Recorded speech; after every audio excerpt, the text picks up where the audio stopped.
So Lauren, tell me how the menopause affected you, because you thought you had a serious illness, didn't you? I thought I had early onset dementia. So it was one of those really bizarre experiences where everything in life was going tickety-boo. I was a new mum, things were going really well at work, and then I found myself unable to speak up in meetings, to the point where I'd have to sip hot water to relax the muscles in my throat enough to be able to get any words out of my mouth. I would occasionally look at colleagues' names and I'd just draw a blank. I could hear their name in my head, but I couldn't get it out of my mouth. And in one meeting I was holding on the arms of a chair and I was literally watching the clock tick down. My heart was beating out of my chest and I thought I was going to fall on the floor. I didn't know it was a heart attack. I later found out it was just palpitations.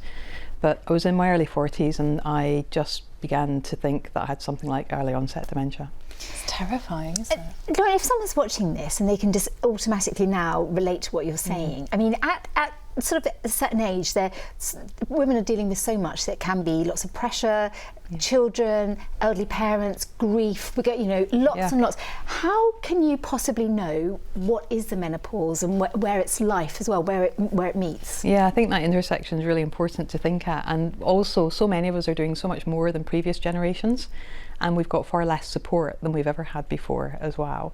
So the most important thing is that if we know when menopause is likely to happen and what the types of symptoms are, then we can start to recognise whether something could be menopause or being exacerbated by menopause, because like you said, there's so many different things that could be going on. So if we know that we're likely to become menopausal between 45 and 55, and that means there's a stage before then called perimenopause where our hormones are declining, where we might start experiencing symptoms.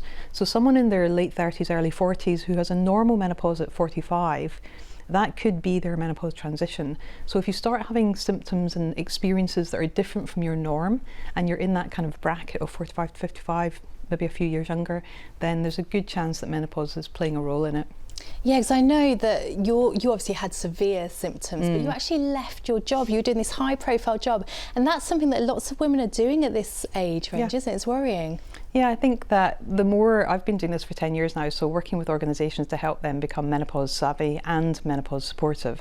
So when you have an organisation that recognises the symptoms, educates their people and provides the right support for them, then we can completely successfully navigate this stage of life. But it's that lack of knowledge and lack of awareness of what it is and how we can manage this for ourselves going forward that is the missing link at the moment.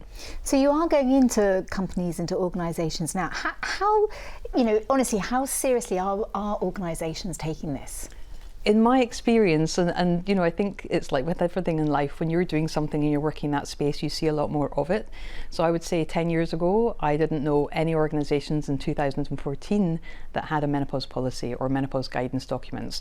Now in 2024, I would say at least 25%, maybe closer to 30% of companies have got something in place, whether it's formal or informal, whether it's a policy or it's just awareness and training. There is a big movement because there's such a drive for organisations now to attract and to retain talented people, and this is a key part of making sure that we take the incredible talented, hugely skilled, knowledgeable and experienced people who are coming up through the organisation, through the entry level, mid-level roles, but maybe not stepping that bit further into more senior roles because they haven't got that support.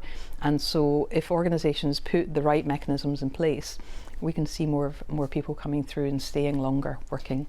Very quickly, what advice have you got for women who are going through the menopause to make it a little bit easier for them? Yeah, so one of the things we do is we run a free Menopause the Basics course, which gives lots of information on menopause and how you can manage it.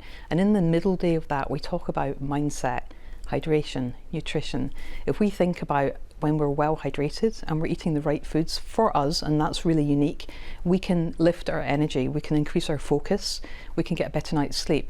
Movement, because we know that we want to keep ourselves fit and strong. We want to be able to do our shopping without worrying about it.